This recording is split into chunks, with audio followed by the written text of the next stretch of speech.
नमस्कार मु जुलूस सर आपण मानकु स्वागत जनाऊँगी जुलूस सर यूट्यूब चैनल को पिला माने आज आमे दशम श्रेणी साहित्य बहिर गद्य विभाग जो रही कांत कवि लक्ष्मीकांत है यही गद्यर तुमर आज आमे कौन करवा जो जीवनी और साहित्य संस्कृति तार जते सबू रही एमसीक्यू क्वेश्चन आमे आलोचना करवा।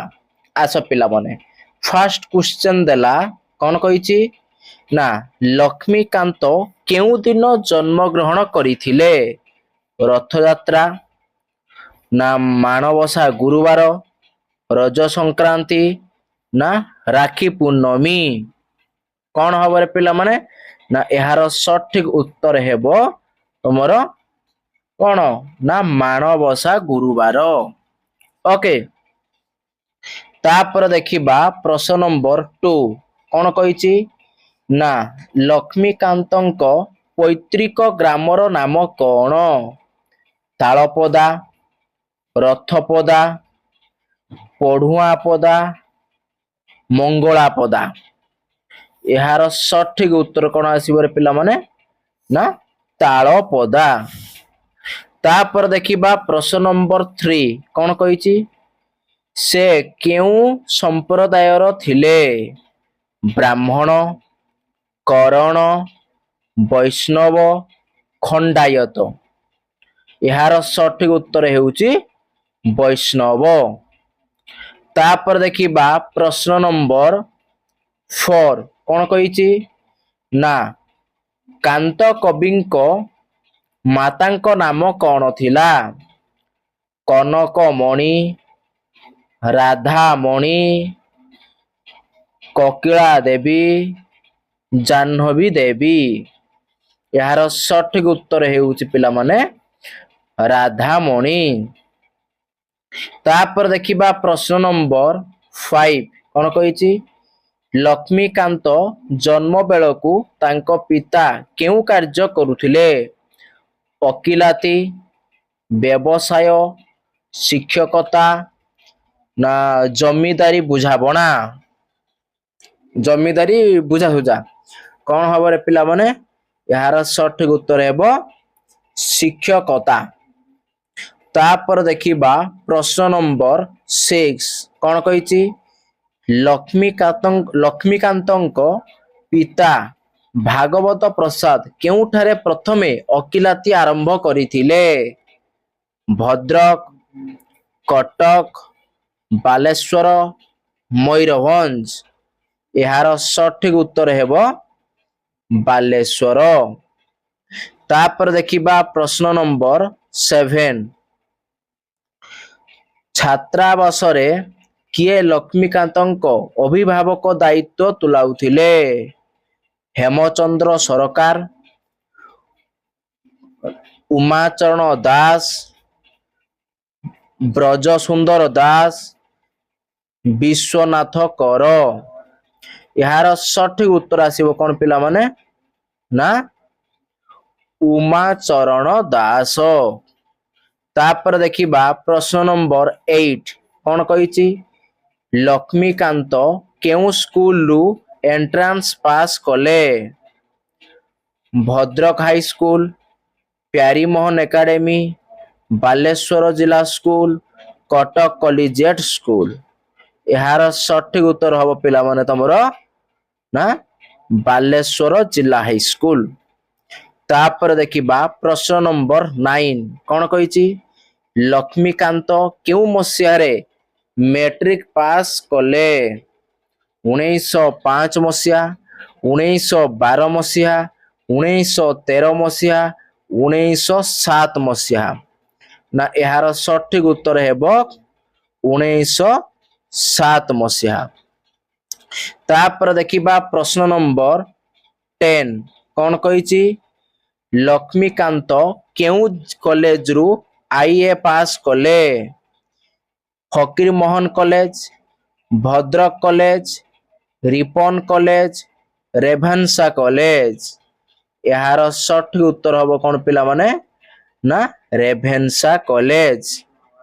तापर देखिबा प्रश्न नंबर 11 कौन कहिछि आईए पास परे बीए पढ़िबाकू से केउठारे प्रथमे नाम लेखाई थिले कलिकतार Ripon College Ravenshaw College Bhadrak College ना प्रेसिडेंसी कॉलेज यार सठिक उत्तर हेउची कलिकता रिपन कॉलेज तापर देखिबा प्रश्न नंबर 12 कौन कहिछि कॉलेज रे पाठ पढ़ा बेले से केउ क्रीडारे समय अतिबाहित करुथिले बैडमिंटन टेनिस क्रिकेट सबु गुड़िक कौन हम रे पिला माने ना सबु गुड़िक रे हैला उत्तर हम सबु गुड़िक ता माने से बैटमैन आउ सॉरी बैडमिंटन टेनिस क्रिकेट ए सब रे से अतिबाहित करुथिले अच्छा तापर देखिबा प्रश्न नंबर 13 कौन आसिला ना रेभेन्सा महाविद्यालय रे अध्ययन समय रे से केउ नाटक रे अभिनय करी समस्त को मुग्ध कर देथिले कांची कावेरी अभिजान श्रीलोकनाथ गोविंद विद्याधर यार सठिक उत्तर कौन हम रे पिला माने ना कांची कावेरी तापर देखिबा प्रश्न नंबर कौन ना 14 सेतेबेले मुकुर पत्रिकार संपादक किए थिले उमाचरण दास विश्वनाथ कर वज्र सुंदर ब्रज्र सुंदर सॉरी वज्र सुंदर दास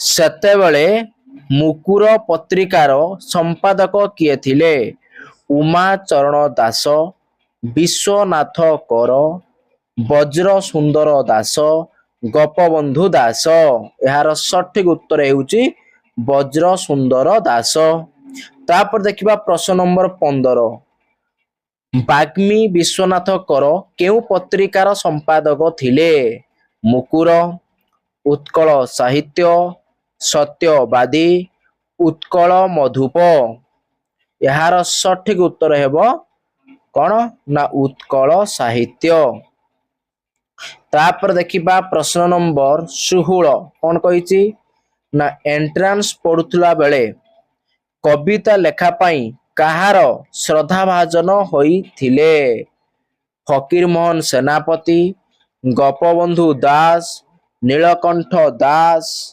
मधुसूदन दास यार सठिक उत्तर हेबो गोपबंधु दास तापर देखिबा प्रश्न नंबर 17 आईएएस श्रेणी रे पढ़ुथुवा बेले कविता रचना पाई कहार प्रशंसा लाभ करिथिले फकीर मोहन सेनापति गोपबंधु दास मधुसूदन दास चंद्रमोहन महारणा यार सठिक उत्तर हेबो कौन ना फकीर मोहन सेनापति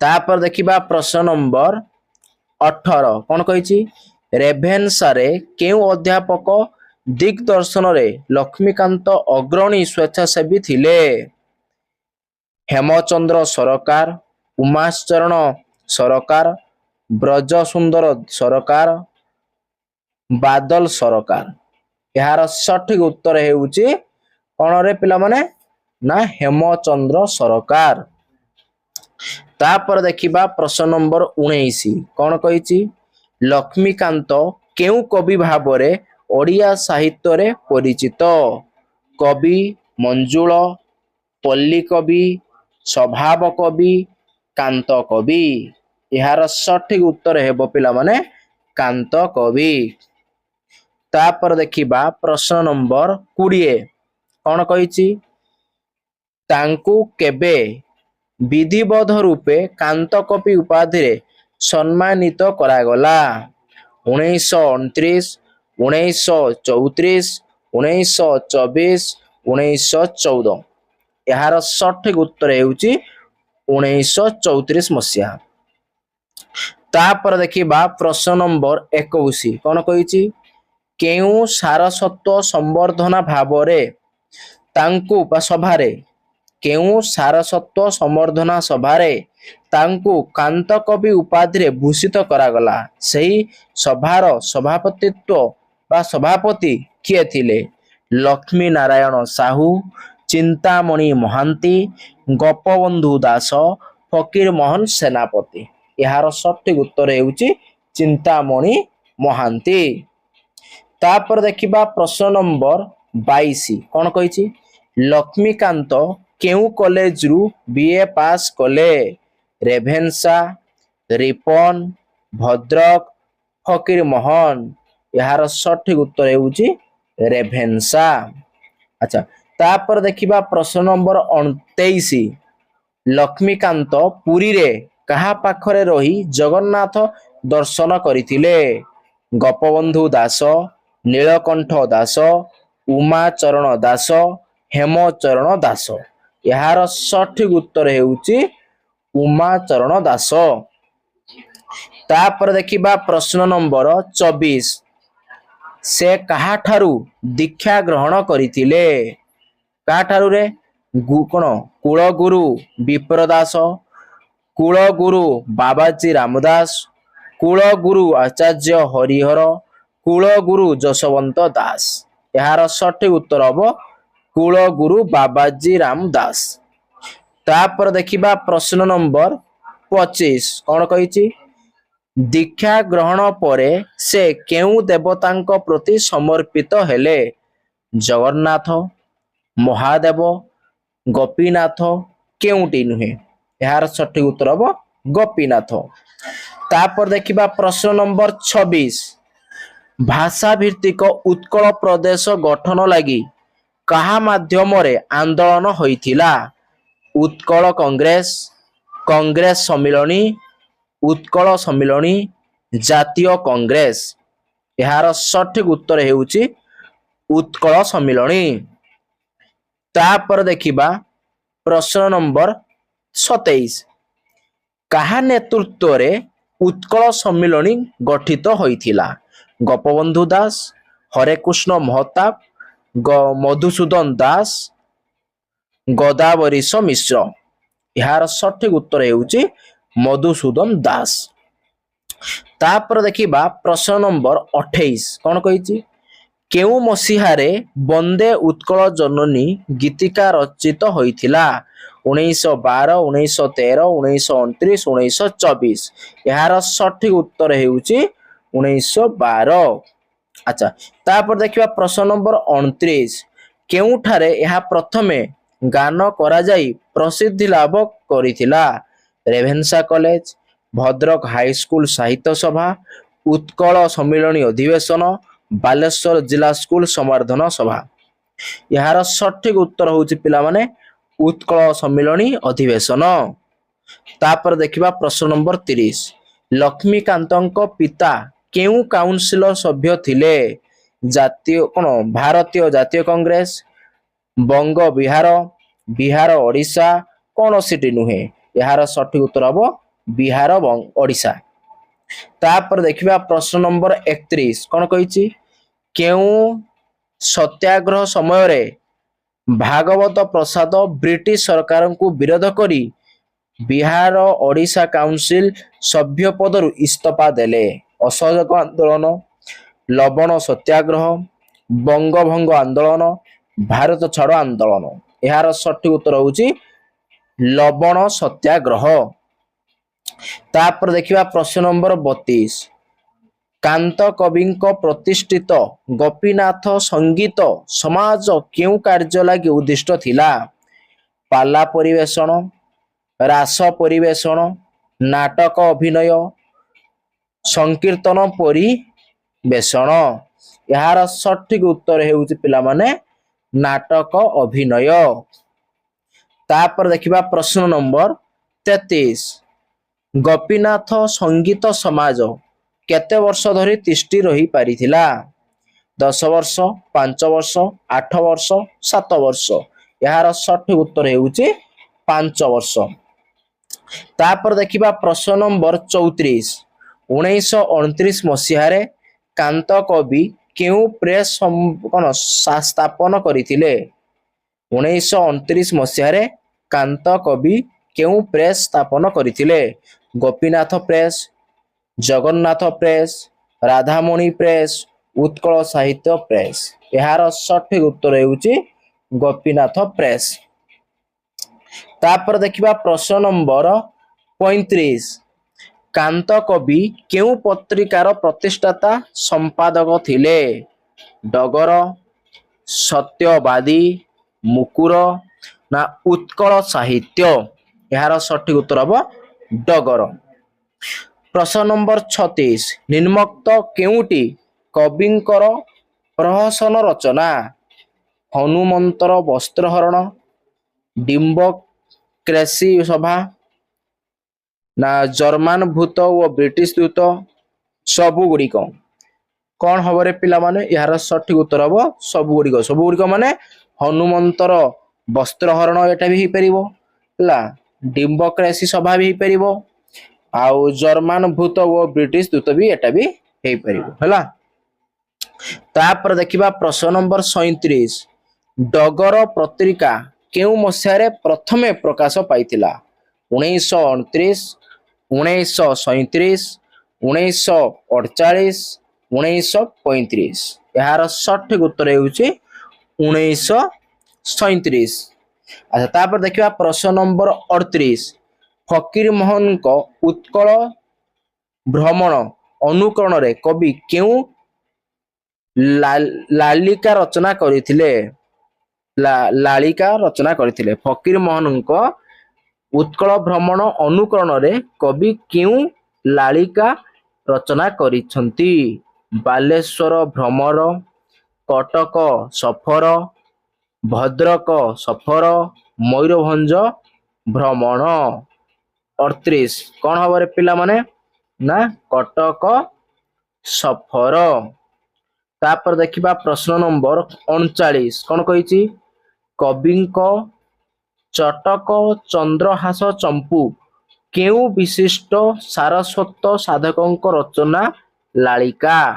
ଭକ୍ତଚରଣ ଦାସ, ଅଭିମନ୍ୟୁ ସାମନ୍ତ ସିଂହାର, ବଳଦେବ ରଥ, ସଦାନନ୍ଦ ବ୍ରହ୍ମା? କଣ ହବ ରେ ପିଲାମାନେ? 39 ନମ୍ବର ହବ ଅପସନ ସି, ବଳଦେବ ରଥ। ଏହାର ତାପରେ ନେକ୍ସଟ କ୍ୱେଶ୍ଚନ ଦେଖିବା 40। କଣ କହିଛି? ନା କିଶୋର ମାନଙ୍କ ପାଇଁ ଉଦ୍ଦିଷ୍ଟ ପାଠମାଳା ଓ ସାହିତ୍ୟ ସୁଧାକର ପୁସ୍ତକ ଦୁଇଟି କେଉଁ ପ୍ରକାର କୃତି? ନା କାହାଣୀ ଭିତ୍ତିକ, ଜୀବନୀ ଭିତ୍ତିକ, ଶିକ୍ଷା ସମ୍ବନ୍ଧୀୟ, ସଙ୍ଗୀତ ସମ୍ବନ୍ଧୀୟ? ଏହାର ସଠିକ ଉତ୍ତର ହେବ ନା ଶିକ୍ଷା ସମ୍ବନ୍ଧୀୟ। ତାପରେ ଦେଖିବା ପ୍ରଶ୍ନ ନମ୍ବର 41। କଣ କହିଛି? ଶିଶୁଙ୍କ ପାଇଁ ଚିଡ଼ିଆଖାନା ପୁସ୍ତକଟି କବି କେଉଁଥିରେ ଲେଖିଥିଲେ? ଗଦ୍ୟ, ପଦ୍ୟ, ଉଭୟ ଗଦ୍ୟ ପଦ୍ୟ ଓ କୌଣସିଟି ନୁହେଁ? 41 କଣ ହବ ରେ ପିଲାମାନେ? ନା ପଦ୍ୟ। ତାପରେ ଦେଖିବା ପ୍ରଶ୍ନ ନମ୍ବର 42। କଣ କହିଛି? କାନ୍ତ କବିଙ୍କ ରଚିତ ପିଲାଙ୍କ କଥା କେଉଁ ପ୍ରକାର କାହାଣୀ ସଂକଳନ? ଐତିହାସିକ, ପୌରାଣିକ, ଶିକ୍ଷା ସମ୍ବନ୍ଧୀୟ, ମହାପୁରୁଷଙ୍କ ସମ୍ବନ୍ଧୀୟ? 42 ଏହାର ସଠିକ ଉତ୍ତର ହବ କଣ ରେ ପିଲାମାନେ? ନା ପୌରାଣିକ। ତାପରେ ଦେଖିବା ପ୍ରଶ୍ନ ନମ୍ବର 43। କାନ୍ତ କବିଙ୍କ କେଉଁ ଗଳ୍ପଟି କରୁଣ ରସରେ ମାର୍ମିକ? ରସଶଯ୍ୟା, ଶୈଶବ ଶ୍ରୁତି, ବୁଢ଼ା ଶଙ୍ଖାରୀ, ନିଃସୃତ ନିଶୀଥ? 43 ନମ୍ବର ହବ ସି, ବୁଢ଼ା ଶଙ୍ଖାରୀ। ତାପରେ ଦେଖିବା ପ୍ରଶ୍ନ ନମ୍ବର 44। କେଉଁଟି କାନ୍ତ କବିଙ୍କ ରଚିତ ଏକ ଉପନ୍ୟାସ? ଜୀବନ୍ତ ମରଣ, ନିଭୃତ ନିଶୀଥ, କଣା ମାମୁଁ, ବୁଢ଼ା ଶଙ୍ଖାରୀ? 44 ନମ୍ବର ହବ ଅପସନ ସି, କଣା ମାମୁଁ। ତାପରେ ଦେଖିବା ପ୍ରଶ୍ନ ନମ୍ବର 45। ନିମ୍ନୋକ୍ତ କେଉଁଟି ତାଙ୍କ ରଚିତ ପ୍ରବନ୍ଧ? କବି ଓ କବିତ୍ୱ, ସାହିତ୍ୟ ସୃଷ୍ଟିରେ ହାସ୍ୟରସ, ଓଡ଼ିଆ ସଙ୍ଗୀତ, ସବୁ ଗୁଡ଼ିକ? 45 ନମ୍ବର କଣ ହବ? ସବୁ ଗୁଡ଼ିକ ହବ ହେଲା। ତାପରେ ଦେଖିବା ପ୍ରଶ୍ନ ନମ୍ବର 46 କଣ କହିଛି ନିମ୍ନୋକ୍ତ କେଉଁଟି କବିଙ୍କର ଜୀବନୀ ସଂସ୍କୃତି ମୂଳକ ପ୍ରବନ୍ଧ ଖଣ୍ଡିଏ ଚିଠି କୈଶୋର ସ୍ୱପ୍ନ ଶ୍ରୁତି ପୂଜା ସବୁ ଗୁଡ଼ିକ କଣ ହବରେ ନା ସବୁ ଗୁଡ଼ିକ ହବ ହେଲା। ତାପରେ ଦେଖିବା ପ୍ରଶ୍ନ ନମ୍ବର 47 ନିମ୍ନୋକ୍ତ କେଉଁଟି କାନ୍ତ କବିଙ୍କ ହାସ୍ୟ ଉଦ୍ଦୀପକ କବିତା ନୁହେଁ ଗାନ୍ଧୀ ଗଳ ଗାନ୍ଧୀଗଳ ଅଲଣା ପୁରାଣ ଯୁଗର ମଜା ମହାପ୍ରୟାଣ ଏହାର ସଠିକ ଉତ୍ତର ହେବ ପିଲାମାନେ କଣ ନା ଅପସନ ଡି ମହାପ୍ରୟାଣ। ତାପରେ ଦେଖିବା ପ୍ରଶ୍ନ ନମ୍ବର 48 କଣ କହିଛି କବିଙ୍କର ରାଧାନାଥଙ୍କ ଚିଲିକା ରୀତିରେ କାନ୍ତ କବି କେଉଁ କବିତା ରଚନା କରିଥିଲେ କାଠଯୋଡ଼ି ବୈତରଣୀ ଶାଳନ୍ଦୀ ମହାନଦୀ ଏହାର ସଠିକ ଉତ୍ତର ହେବ ବୈତରଣୀ। ତାପରେ ଦେଖିବା ପ୍ରଶ୍ନ ନମ୍ବର 49 କଣ କହିଛି କଲ୍ଲୋଳ ଓ ବିବିଧ କବିତା ସଂକଳନରେ କେଉଁ କବିତାଟି ସ୍ଥାନିତ ଶ୍ମଶାନରେ ରାଧାନାଥ ଆଷାଢ଼ ପ୍ରଥମ ଦିବସେ ବରଷା ସଙ୍ଗୀତ ସବୁ ଗୁଡ଼ିକ ଏହାର ସଠିକ ଉତ୍ତର ହବ ସବୁ ଗୁଡ଼ିକ। ତାପରେ ଦେଖିବା ପ୍ରଶ୍ନ ନମ୍ବର 50 କବିଙ୍କ ଯୁବାବତାର କବିତା କେଉଁ ମନୀଷୀଙ୍କ ଉପରେ ପର୍ଯ୍ୟବସିତ ମହାତ୍ମା ଗାନ୍ଧୀ ରବୀନ୍ଦ୍ରନାଥ ଟାଗୋର ଜବାହରଲାଲ ନେହେରୁ ଗୋପବନ୍ଧୁ ଦାସ ଏହାର ସଠିକ ଉତ୍ତର ହବ ମହାତ୍ମା ଗାନ୍ଧୀ। ତାପରେ ଦେଖିବା ପ୍ରଶ୍ନ ନମ୍ବର 41 କଣ କହିଛି ଜୀବନ ସଙ୍ଗୀତ କବିତା ଗୁଚ୍ଛ କେଉଁ ମହାନ କବିଙ୍କ କୃତିତ୍ୱ ସହ ତୁଳନୀୟ ରବୀନ୍ଦ୍ରନାଥଙ୍କ ଗୀତାଞ୍ଜଳି ବଙ୍କିମ ଚନ୍ଦ୍ରଙ୍କ ବନ୍ଦେ ମାତରମ୍ ଜୀବନାନନ୍ଦ ଦାସଙ୍କ କୁସୁମାଞ୍ଜଳି କୌଣସିଟି ନୁହେଁ ଏହାର ସଠିକ ଉତ୍ତର ହବ ପିଲାମାନେ ରବୀନ୍ଦ୍ରନାଥଙ୍କ ଗୀତାଞ୍ଜଳି। ତାପରେ ଦେଖିବା ପ୍ରଶ୍ନ ନମ୍ବର 52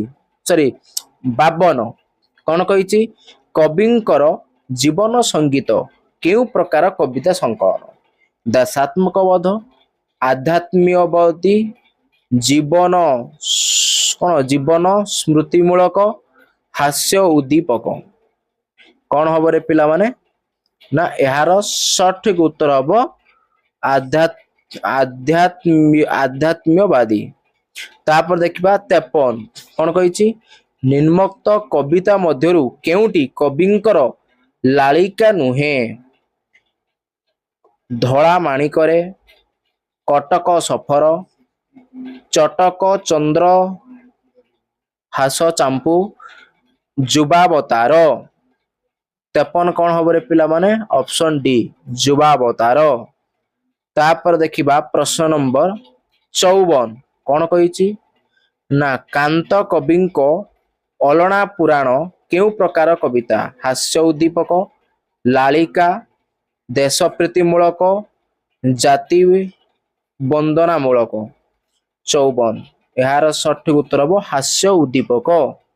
ତାପରେ ଦେଖିବା ପ୍ରଶ୍ନ ନମ୍ବର 55 କଣ କହିଛି ନା ଜାତୀୟ ସଙ୍ଗୀତ ସଂକଳନରେ କେଉଁ ଶ୍ରେଣୀର କବିତା ମାନ ଅନ୍ତର୍ଭୁକ୍ତ ଆଧ୍ୟାତ୍ମିକବାଦୀ ହାସ୍ୟରସାତ୍ମକ ପ୍ରହସନମୂଳକ ଜାତୀୟ ଆହ୍ୱାନମୂଳକ ଏହାର ସଠିକ ଉତ୍ତର ହବ ଜାତୀୟ ଆହ୍ୱାନମୂଳକ।